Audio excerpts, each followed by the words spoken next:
Don't talk to the old lady, she's just the cleaner. My daughter-in-law's words cut through the Grand Hotel lobby like a blade, and my own son laughed as if it were the best joke he'd ever heard. Strangers stared, phones recorded, and humiliation burned hotter than fire. What they didn't know, what no one in that moment could guess, was that every polished marble tile, every chandelier above their heads belonged to me. I built this empire with my own hands, and tonight, the truth would turn their arrogance into fear. Stay with me because this story isn't just shocking, it's unforgettable. The 4-hour drive down from Orlando to Fort Lauderdale should have been a chance for family bonding, but it wasn't. I sat quietly in the back seat while my son, Daniel, and his wife, Vanessa, talked nonstop about spa packages, fancy tea services, and Michelin-starred restaurants. They spoke as if I wasn't even there, as if I were a shadow hitching a ride. Every time I tried to join the conversation, asking about the kids or suggesting something we could all do together, Vanessa would give a clipped reply and Daniel would change the subject. I wanted so badly to believe this trip might bring us closer. After all, 5 years had passed since their wedding, and yet Vanessa kept me at arm's length. This vacation was supposed to be a chance to bridge that gap. When the SUV pulled onto the palm-lined boulevard, the Seabreeze Grand Resort appeared like a palace of glass and white stone against the Florida sun. My heart swelled with a pride I tried to hide. They had no idea this wasn't just a resort. It was my crown jewel, one of 17 hotels I had built from nothing after my husband passed away. From the perfectly trimmed gardens to the sparkling fountains, every detail was mine. But I had chosen to keep that truth to myself. I never wanted my son to love me for my bank account. I wanted him to love me as his mother. The car stopped at the grand entrance. Uniformed valets rushed forward. Vanessa was the first to step out, adjusting her designer sunglasses and smoothing her blonde hair. She carried herself like royalty, chin high, heels clicking sharply against the marble. Daniel handed the keys to the valet, while I followed behind with my modest carry-on. To everyone else, I was just a tired old woman tagging along. "Remember," Vanessa whispered sharply to Daniel, "I want the penthouse. Don't take no for an answer." He nodded quickly, like a soldier obeying orders. My chest tightened. The confident boy I had raised was gone, replaced by a man who couldn't make a move without his wife's approval. Inside the lobby, the scent of citrus and sandalwood floated through the air. The marble floor gleamed under massive crystal chandeliers I had chosen myself at an auction years ago. Guests chatted cheerfully, luggage rolled across polished stone, and behind the front desk stood Maya Chun, my loyal front office manager. The second her eyes met mine, recognition flashed, but I gave her the smallest shake of my head. "Not yet." "Good afternoon," Maya said warmly, professional smile in place. "Welcome to Seabreeze Grand. How can I help you?" "Reservation under Brooks," Daniel answered. "We'll be taking the penthouse suite." Maya typed quickly, her calm demeanor never faltering. "Yes, Mr. Brooks, I see your reservation here. You're confirmed for our deluxe oceanfront suite. Unfortunately, the penthouse is booked for the entirety of your stay." I saw Vanessa's jaw clench. Her eyes narrowed, cold and sharp. "That's unacceptable. Do you even know who we are?" "I specifically requested the penthouse." Maya's tone stayed polite, though her shoulders stiffened slightly. "I apologize for any misunderstanding, Mrs. Brooks. The deluxe oceanfront suite is beautiful and comes with a private balcony overlooking. I don't want to hear about some second-rate room." Vanessa's voice cut across the lobby, loud enough for nearby guests to stop mid-conversation. "I want the penthouse, and I want it now." I stepped forward, hoping to calm her. "Vanessa, maybe we could." She spun on me, eyes blazing. "Don't you dare speak. Don't waste anyone's time. She's just an old woman. Ignore her." Vanessa jabbed a manicured finger at me as though I were garbage. "Don't talk to the old lady. She's just the help we dragged along." The lobby went silent. Heads turned. A few phones lifted, recording. My cheeks burned with humiliation. And then came the worst blow. Daniel laughed. Not a nervous chuckle, but a deep, amused laugh. He wiped a tear from his eye. "Oh, Vanessa, you're terrible," he said between laughs. "But you're not wrong. Mom, just let us handle this, okay? Go sit down somewhere." The betrayal crushed me. This was my son, the boy I raised alone, the boy I sacrificed everything for, and he laughed at my humiliation. Maya's face went pale. I could see sympathy flicker in her eyes, but she remained professional, waiting for my signal. If I gave the word, security would escort Vanessa out within seconds. But I stayed silent. I picked up my small suitcase, forced my spine straight, and walked toward the elevator. Behind me, Vanessa's shrill voice echoed through the lobby. Make sure she doesn't wander off. Old women like her get lost so easily. Daniel laughed again, his voice cutting deeper than any knife. As the elevator doors closed, I caught Maya's eyes one last time. She gave a small nod, a silent promise. Whenever I was ready, the truth would be mine to reveal. Breakfast at Seabreeze Grand should have felt like a dream. Sunlight pouring through tall glass windows, waves rolling gently beyond the patio, the soft hum of vacation chatter filling the air. Instead, it felt like I was sitting in a play where everyone had their lines memorized, and I was just an extra no one needed. Vanessa had, of course, claimed the best seat by the window, facing the ocean view as though she were queen of this domain. Daniel sat right beside her, eyes already on his phone, barely acknowledging the waiter. The only seat left for me was the one with its back to the water, tucked at the corner of the table like an afterthought. That was no accident. Vanessa's smirk told me everything. The waiter, a young man named Tyler Reed, approached with his notepad. I remembered him from previous visits, polite, hardworking, eager to please. Good morning, welcome. Can I get you started with some drinks? Vanessa's tone was clipped, almost cutting. Fresh, squeezed orange juice. And I don't mean that concentrate nonsense.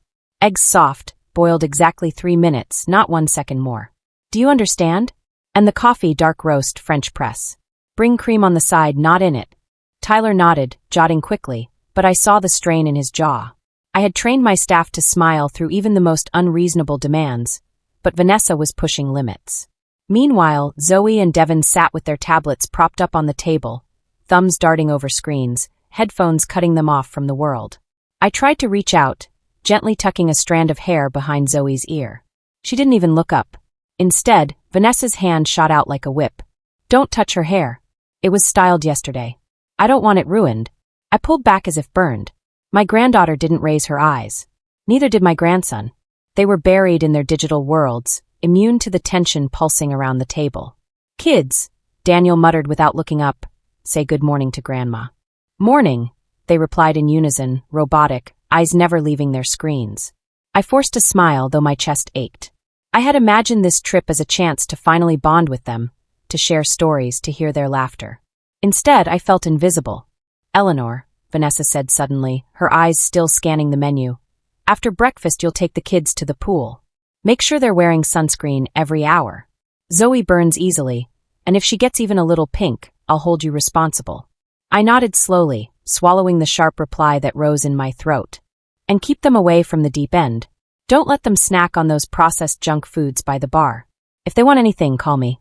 Don't try to handle it yourself. Every word was a little cut, each command stripping away another shred of dignity. I had raised a son on my own.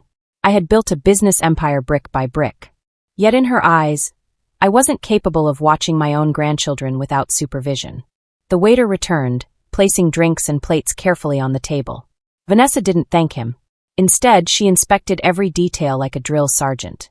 This coffee is lukewarm. And these eggs? Too soft. Send them back. Tyler's face flushed, but he managed a polite, yes, ma'am. I caught his eye for a brief second, and in it I saw recognition. He knew exactly who I was.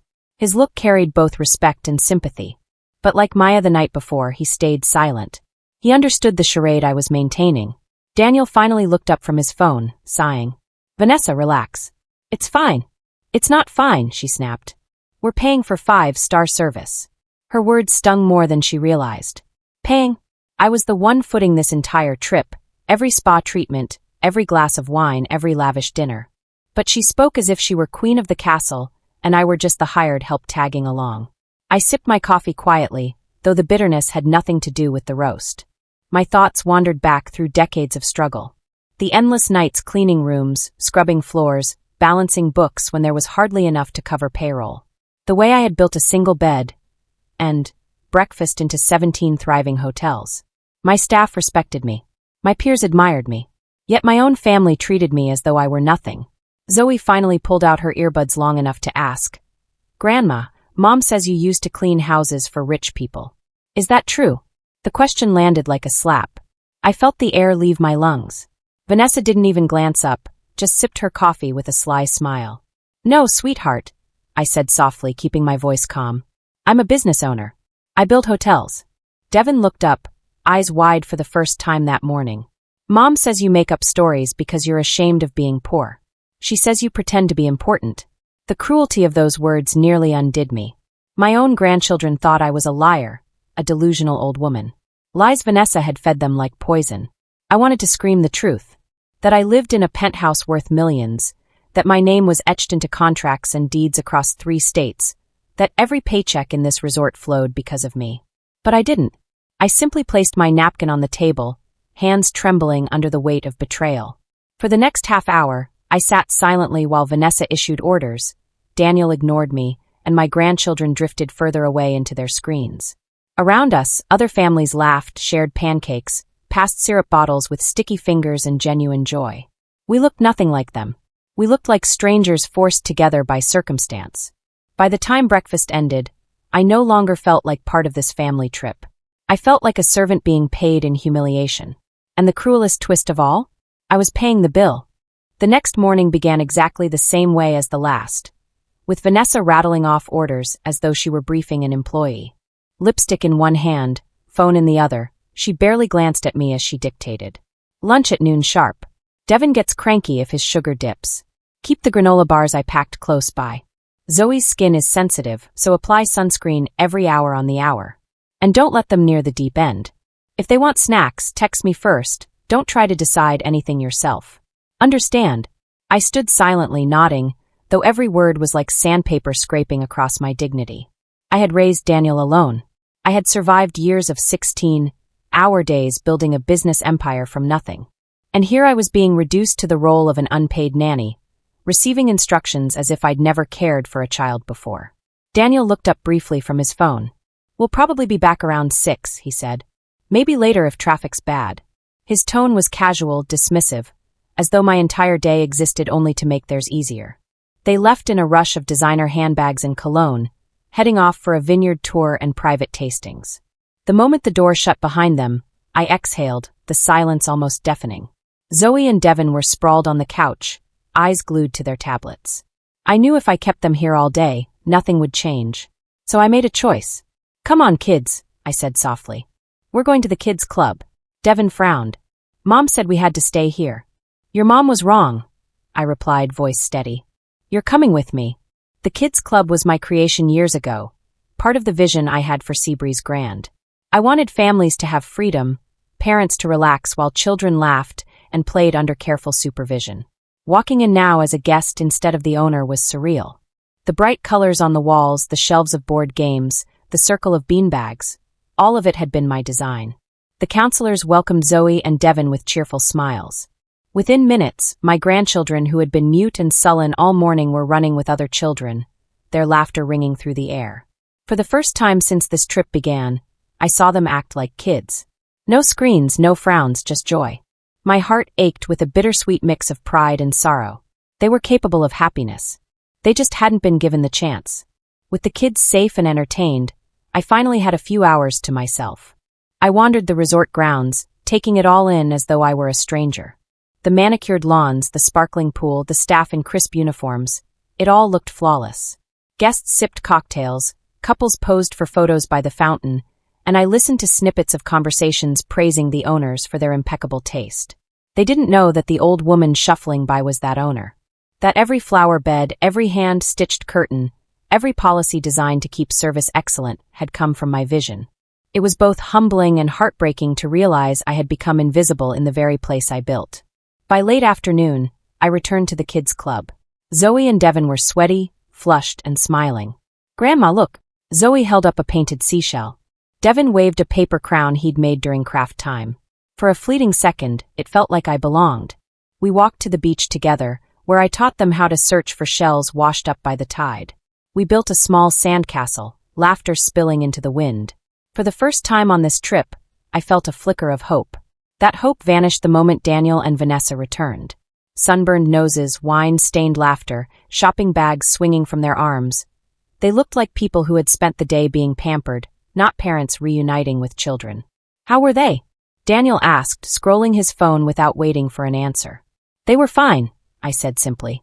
Because what else could I say?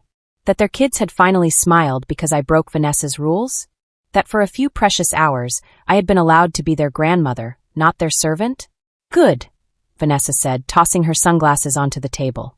You can watch them again tomorrow. We've got golf in the morning and lunch with some friends we met at the spa. The dismissal was casual, cruel. As if I had no plans, no life, no worth beyond serving them. Daniel nodded along without objection, his silence the deepest betrayal of all. That night, alone in my room overlooking the ocean, I sat in the dark. The waves crashed against the shore like a metronome to my thoughts. This wasn't a family vacation. This was a business trip where I had been cast as unpaid help. Except instead of earning a wage, I was footing the bill. I closed my eyes and tried to imagine the boy Daniel used to be. The little boy who brought me dandelions and called them sunflowers. The boy who once whispered that I was the strongest person in the world.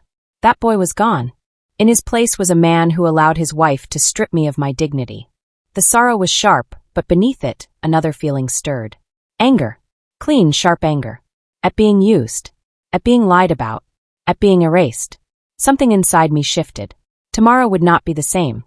The third day of our called family vacation began like the others. Vanessa rattled off her list of orders while applying lipstick in the mirror. Daniel hovered beside her, nodding along like an obedient assistant. They were supposed to be heading out to the vineyards for wine tastings and lunch. Remember, Eleanor, Vanessa said without looking at me. Keep the kids fed exactly at noon. No sweets, no junk food, and no pool snacks. If they want anything at all, call me. Do not try to handle it yourself. I simply nodded. There was no point arguing. I'd learned that resistance only brought sharper words and longer lectures. After they left, I took Zoe and Devin back to the kids' club. I watched as they melted into the crowd of children, laughing and running without a care. Their joy gave me relief. At least here, they were free. With my few hours of solitude, I decided to wander the resort like any other guest. It had been years since I'd looked at Seabreeze Grand through the eyes of someone not in charge. The sun was blazing, the pool glistened like liquid glass, and the air was filled with laughter and splashes. I walked slowly past the cabanas that lined the pool deck, each one draped with flowing white curtains for privacy. That's when I heard it, Vanessa's unmistakable voice. Sharp. Entitled. Poison wrapped in silk. I froze, then moved closer, slipping behind a tall palm tree. My heart thudded. They were supposed to be miles away at a vineyard.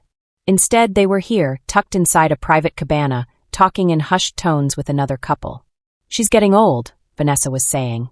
Old folks don't live forever, if you catch my drift. A woman's laugh followed, light but cruel. Vanessa, you're terrible. I'm practical, Vanessa replied smoothly. Daniel's an only child, so we'll get everything eventually. The only question is how long we have to wait. My knees nearly buckled. I pressed my back against the palm tree, willing myself not to collapse. The unfamiliar man spoke next.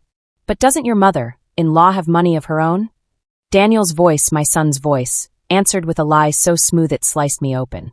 My mom? No. She's poor as a church mouse. Lives in some tiny apartment. I've been helping her for years. The world tilted. I gripped the tree trunk to stay upright. Poor? Helping me? Every penny of his mortgage, the private school tuition, the vacations, the shopping sprees, all of it had been funded by me. Yet he told strangers that I was a burden. That's why this trip is such a drag, Vanessa added, her voice dripping with disdain. We have to drag her everywhere because she can't afford anything on her own. It's like having a pathetic pet you can't get rid of. The other woman made a sound of pity. How awful for you. Oh, and trust me, Vanessa continued. The second she needs real care, she's going into a government nursing home. I'm not turning my house into a retirement ward for a useless old woman. My hand covered my mouth to stifle the sob that threatened to escape. Then Daniel spoke again, laughter in his voice. The funny part is, she still thinks she's important.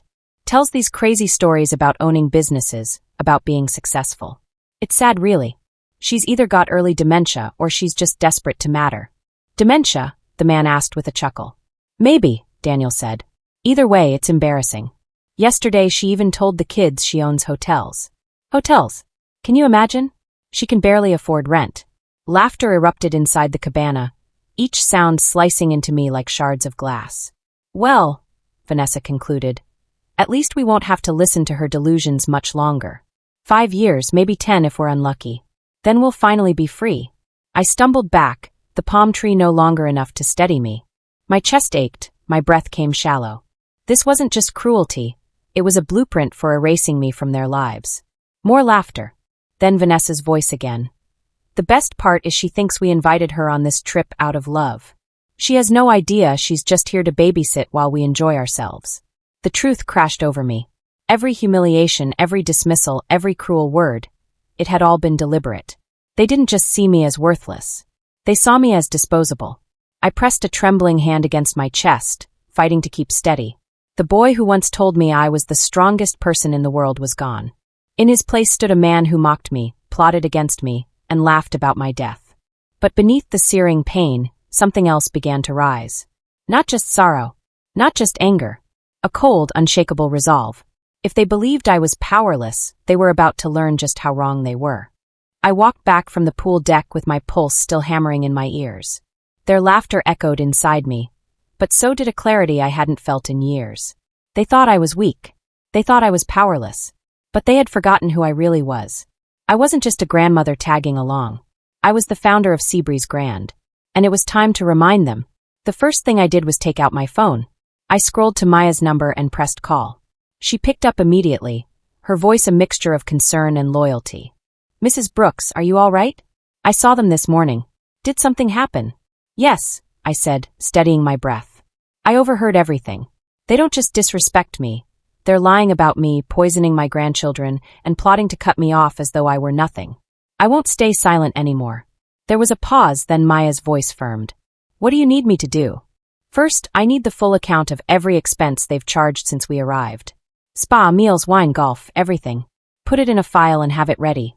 Consider it done, she said without hesitation. Second, I added, my tone sharpening, I want the security team to review the lobby footage from the day we arrived.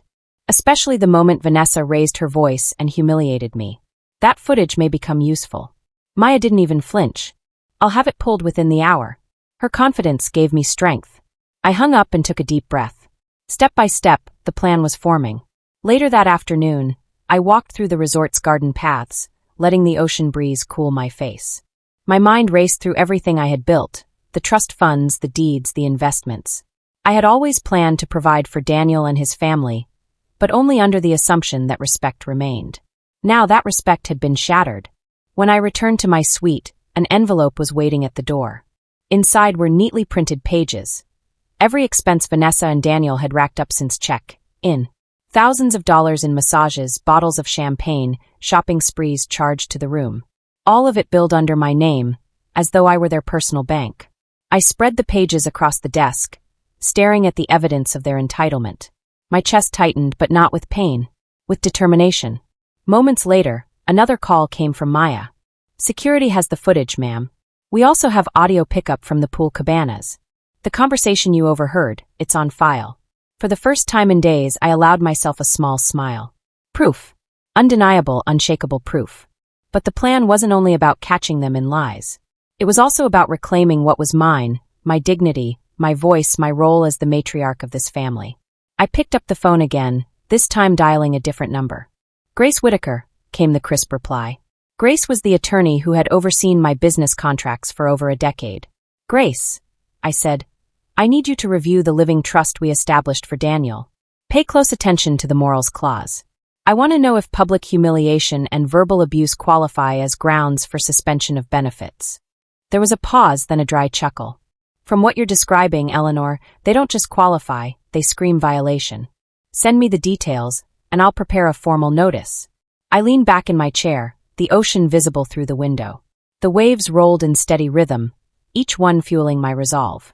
For so long I had endured their cruelty in silence, afraid of fracturing what little bond remained. But silence had only given them power. Now, I was taking that power back. As the sun set, I went down to the kids' club to pick up Zoe and Devin. They came running toward me, cheeks flushed from an afternoon of games. Zoe held up a seashell necklace she had made. Look, Grandma. I knelt, admiring her creation. It's beautiful, sweetheart. For a brief moment, I felt like a real grandmother again. I decided then and there that whatever happened next, I would protect them from the poison their parents were pouring into their ears.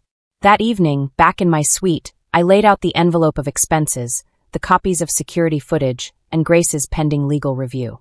A neat little arsenal, ready to be deployed. I rehearsed what I would say, how I would stand, how I would look them both in the eye without a flicker of fear. This wasn't about revenge, it was about survival. About showing my son and his wife that the woman they mocked as useless had built an empire with her bare hands. And empires do not crumble because of petty cruelty. By the time the moonlight spread across the balcony, my plan was set. The next time Vanessa and Daniel tried to treat me like their servant, I would end the charade. They thought they were the ones in control. They were about to learn that the old woman they dismissed was the one holding every card.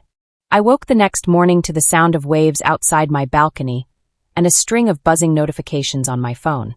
At first I thought nothing of it, spam emails maybe or reminders. But then I saw Maya's message. "Mrs. Brooks, the lobby video is online. You need to see this." My stomach tightened. I opened the link she sent, and there it was. The footage of Vanessa screaming across the Seabreeze Grand lobby, pointing at me, calling me the old woman, and just the help. Someone had recorded the entire scene on their phone and posted it to social media. The caption read, "Entitled woman humiliates elderly guest at luxury hotel." By the time I watched it, the clip already had thousands of views, hundreds of comments. Some people were furious, calling Vanessa heartless, spoiled, cruel. Others defended me, saying no one deserved that kind of treatment in public. I scrolled through the comments, my heart pounding. Not from shame this time, but from vindication. Strangers could see what my own family refused to. Within hours, news outlets had picked it up. A local blog featured it with the headline, "Guest berates elderly woman at Fort Lauderdale Resort." Other sites followed, embedding the video. By noon, the clip had been shared tens of thousands of times. The story wasn't just gossip anymore, it was becoming a public scandal. Downstairs, Maya intercepted me in the lobby. Her voice was low, professional, but her eyes gleamed. "We're handling press inquiries carefully. No one knows you're the owner yet. We're keeping it that way until you decide otherwise." "Good," I said firmly. "Let the world see the cruelty first. Then we'll decide what to reveal." She nodded. "We've also begun monitoring staff morale. They're upset by what they saw. Many of them recognized you, though they're keeping silent per your wishes." I thanked her. The loyalty of my employees meant more to me than any viral video. They had always known me as a leader who stood with them, not above them. Later that morning, I spotted Tyler, the young waiter from breakfast, carrying trays across the dining room. He paused when he saw me and gave a subtle nod of respect. I knew what it meant. He'd seen the video too. And now, the entire staff understood what had been done to me. By midday, Vanessa and Daniel finally noticed the storm brewing. They stormed into my suite without knocking, Vanessa waving her phone like a weapon. "Do you see this?" she snapped, her voice tight with panic. "Somebody filmed me in the lobby, and now it's everywhere. Do you know how humiliating this is? People are calling me a monster." I met her fury with calm. "Then perhaps you shouldn't act like one." Her jaw dropped. Daniel stepped forward, trying to play peacemaker. "Mom, look, this is bad for all of us. People are starting to ask questions. We need to get ahead of it before it ruins our reputation." "Our reputation?" I repeated softly. "Or yours?" Vanessa's face flushed scarlet. "Don't play games. You need to tell people it was a misunderstanding. Say you're not some random guest, that you're family. That way it won't look so bad." I let the silence hang until it became heavy. Then I said, "No, Vanessa. I won't be saving you from the consequences of your own behavior. Not this time." For the first time since the trip began, her confidence faltered. She looked at Daniel, but he avoided her eyes. That afternoon, the PR team at Seabreeze Grand activated the crisis management protocol I had written years ago. Statements were prepared, staff were briefed, and all official channels remained calm and neutral. Behind the scenes, though, I knew the video was already reshaping the narrative. The public saw me as a mistreated elder. They didn't yet know I was the owner of the very resort where the incident had taken place. And that secret gave me leverage. I spent the evening watching the sunset from my balcony, the sky streaked with orange and purple. Notifications kept buzzing. More shares, more outrage, more calls for accountability. My humiliation had been broadcast across the internet, but instead of crushing me, it was exposing the truth. Vanessa paced the suite below mine, her voice carrying through the walls, panicked and shrill. "If this doesn't die down, my social circle will never look at me the same. Do you know how much this could ruin our lives, Daniel?" Ruin your life, I thought, not mine. Because for the first time in years, I didn't feel small. I didn't feel invisible. I felt powerful again. And the woman who had laughed at my humiliation was about to learn that the old lady she mocked was far more than she ever imagined. By the next morning, Vanessa and Daniel were unraveling. The viral video hadn't died down, it had exploded. Overnight, hashtags were trending. Hashtag respect our elders, hashtag hotel lobby meltdown. Guests whispered in hallways, pointing when Vanessa passed. Staff members moved around her with icy politeness, no longer eager to appease her every demand. She hated it. I could see the cracks forming. And for the first time in years, I didn't feel powerless. That morning, I called Grace Whitaker, my attorney. She came to my suite carrying a thick leather folder. Her voice was calm, crisp, the way it always was when she smelled blood in the water. "Eleanor," she said, sliding documents onto the table, "I've reviewed your living trust and the financial agreements you set up for Daniel. The morals clause is ironclad. Public humiliation of a trustee, especially in a way that's documented and distributed, qualifies as a breach. You have full authority to suspend his benefits immediately." I exhaled slowly. I had hoped I would never need to use that clause. But hope had carried me into silence, and silence had carried me into betrayal. "Then prepare the paperwork," I said. "It's time my son learned exactly what he's been taking for granted." Grace smiled faintly. "Already drafted. All it needs is your signature." I picked up the pen, my hand steady, and signed. Just like that, the endless stream of mortgage payments, tuition checks, credit card bailouts, all of it was over. Later that afternoon, Maya arrived with another folder. "These are the final expense reports from the resort," she explained. "Every massage, every round of golf, every overpriced bottle of champagne. The total is significant." I leafed through the pages, my lips pressing into a thin line. "Charge it all to Daniel's card," I said. Her brows arched. "Are you sure?" "Very sure," I replied. "If they want to live like royalty, they can finally pay the bill themselves." By evening, Daniel and Vanessa came storming into my suite, faces flushed with fury. Vanessa was holding the expense report, her manicured fingers stabbing the pages. "What is this?" "They just told me the entire trip is being billed to us." "Yes," I said evenly. "Because it's your trip. Your spa days, your wine tastings, your shopping sprees. Not mine." Daniel's face was pale. "Mom, you can't just cut us off like this. You know we rely on your help." I met his eyes. "That's the problem, Daniel. You don't rely, you leech. I paid your mortgage. I paid your kid's tuition. I even covered her designer addictions." I turned to Vanessa, whose lips pressed tight. "And yet you stood in the middle of my lobby and called me worthless." Vanessa's voice rose, sharp with desperation. "We didn't mean it. It was just stress, that's all. You can't hold that against us." "Oh, but I can," I said softly. "And I will." Daniel stepped closer, his voice cracking. "Please, Mom, we can work this out. The kids will be fine," I interrupted.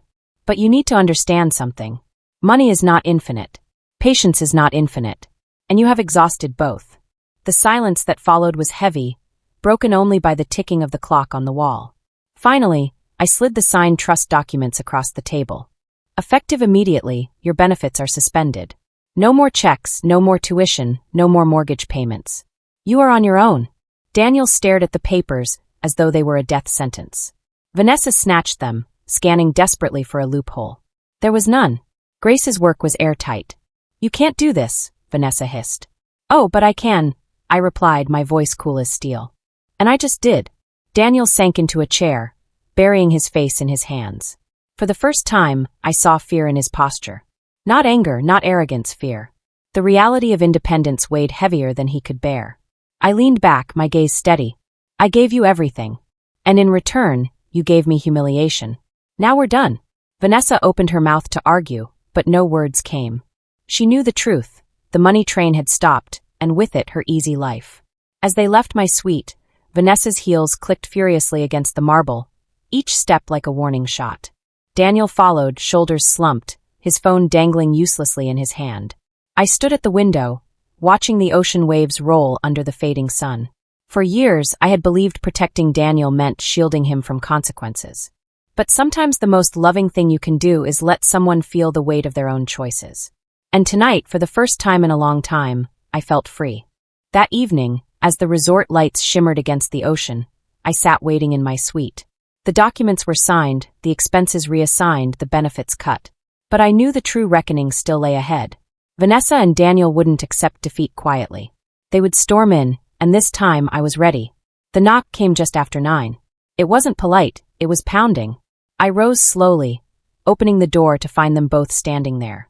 Vanessa's face was flushed with rage, Daniel's pale with desperation.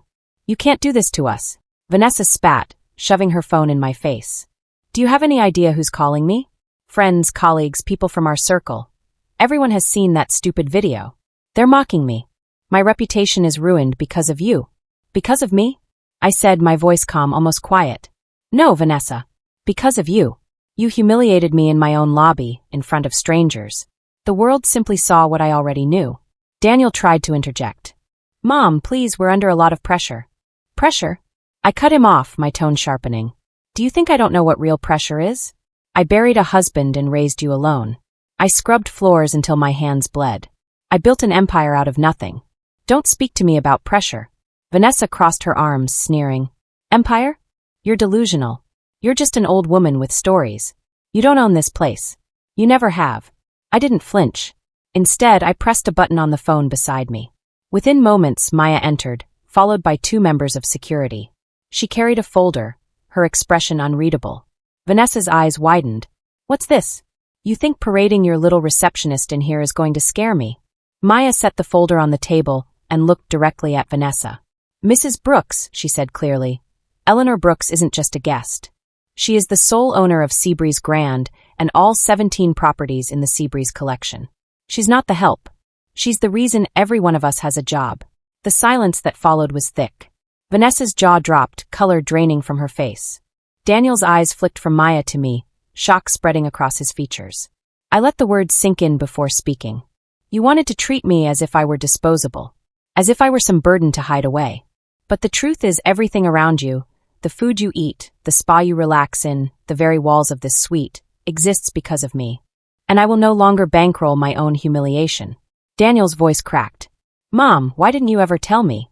"Because I wanted you to love me for who I was," I said softly, pain threading through my voice. "Not for what I could give you. But I see now that you never loved me at all, not enough to stand up for me. Not enough to stop laughing when she tore me down." Vanessa snapped back into anger, her pride refusing to die. "This doesn't change anything. You need us. You're old. You'll need care soon. And when you do, we'll be the ones who decide where you go." I leaned forward, meeting her glare with steady eyes. "No, Vanessa. I will decide. And as of tonight, your time here is over. Tomorrow morning you will check out. Every penny of your stay will be billed to your account. You will leave my hotel." She sputtered, turning to Daniel. "Are you going to let her talk to me like this?" But Daniel looked broken, the fight drained out of him. He sank into a chair, staring at the folder on the table, the proof of my ownership, the weight of every lie he'd told about me. "Mom," he whispered, "please, can't we fix this?" I felt my chest ache, but I stayed firm. "No, Daniel. You made your choice when you laughed at me in front of strangers. You chose her comfort over my dignity. Now you must live with the consequences." Vanessa lunged toward me, but the security guard stepped forward, blocking her path. "This isn't over," she screeched, her voice shrill with fury. "Yes," I said quietly. "It is." I turned away, signaling to Maya. She guided them out, their protests echoing down the hallway. When the door shut, I stood alone in silence. The waves outside were steady, unchanging, reminding me of the strength I'd carried all along. For the first time in years, I felt in control. The confrontation was over. My voice had been reclaimed, and I knew deep in my bones that nothing would ever be the same again. The morning after the confrontation, the resort lobby hummed with the usual rhythm of suitcases rolling, staff greeting new arrivals, and the scent of fresh coffee drifting through the air. Yet for Vanessa and Daniel, nothing felt ordinary. They stood at the front desk, flanked by their designer luggage, arguing in harsh whispers while guests stole curious glances. Vanessa's voice trembled with fury. "I will not leave like this. She can't humiliate us and get away with it." But her bravado was cracking. Her reputation had been scorched by the viral video. Friends had stopped answering her calls. The spa acquaintances she once bragged about now whispered behind her back.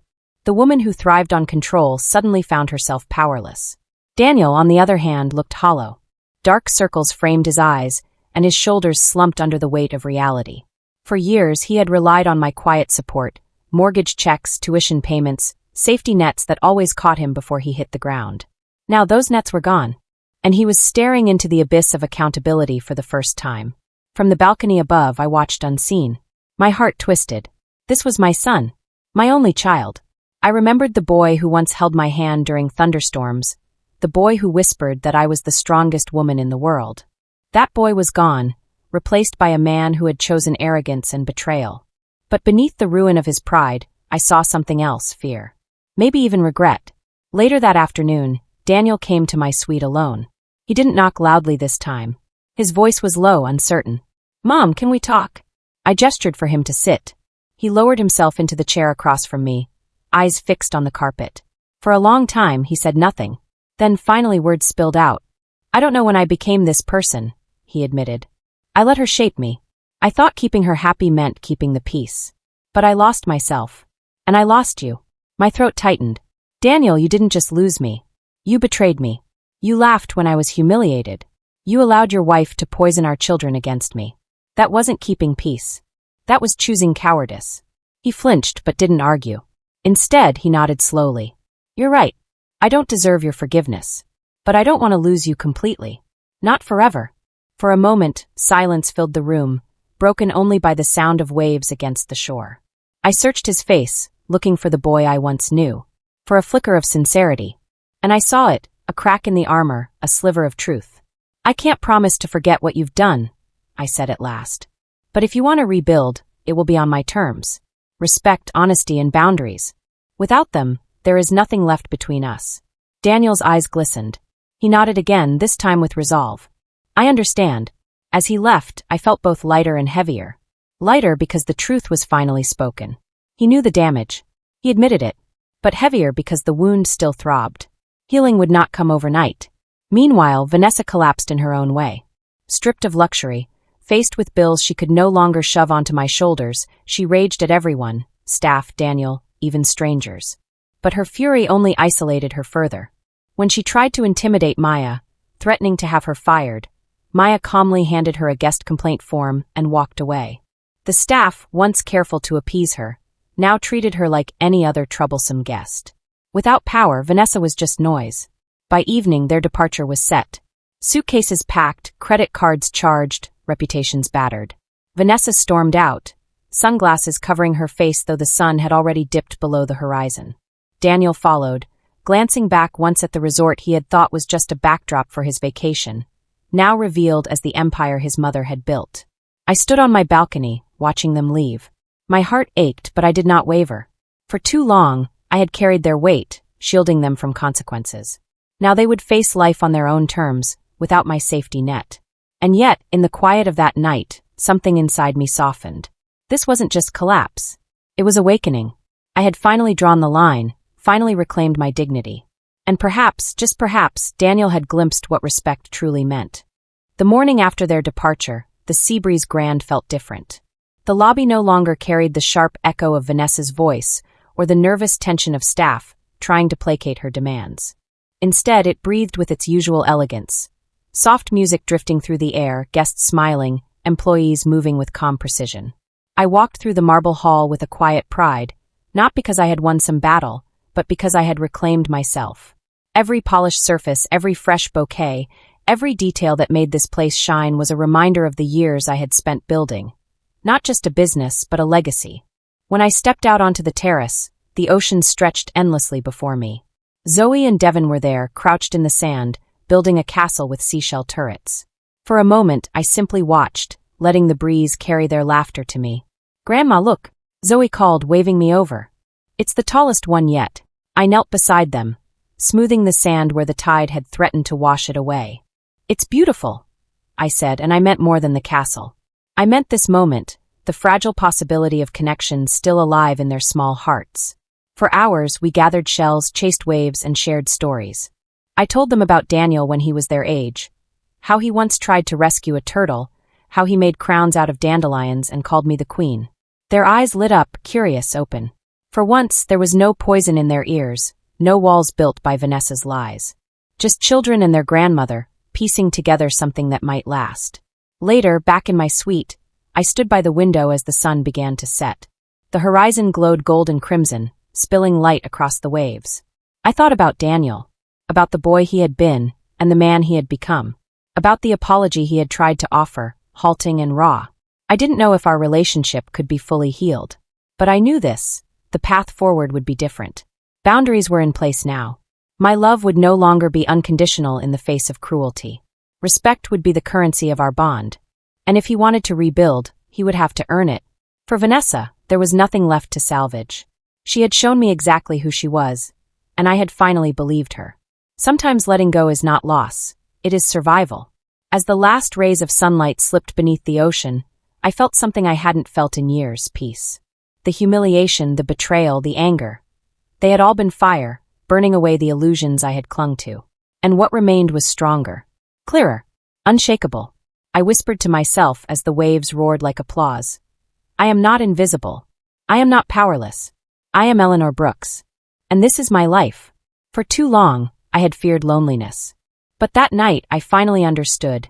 Being alone is not the same as being lonely. Sometimes, solitude is the place where dignity is reborn. The Seabreeze Grand glowed under the moonlight, every chandelier sparkling like stars. Guests clinked glasses in the dining room. Children splashed in the twilight pool. Staff moved with warmth and precision. My empire was alive, thriving. And for the first time in a long while, so was I. So that was my awakening. What began as humiliation in the middle of a hotel lobby ended as the reclaiming of my voice, my dignity, and my future. My son and his wife thought I was powerless, a burden to be hidden away. But they forgot that I built this empire with my own hands, and no one, not even family, can take that from me. And now, I want to turn the question to you. If you were in my shoes, would you have stayed silent to keep the peace? Or would you have drawn the line, no matter the cost? I want to know your thoughts. Share them in the comments below. Tell me where you're watching from, too. I love seeing how far these stories travel, how many lives they touch. If this story resonated with you, don't forget to hit that like button, subscribe, and turn on the notification bell so you won't miss the next one. Every share, every comment, every view helps keep these stories alive, reminding us all that respect, love, and dignity are worth fighting for.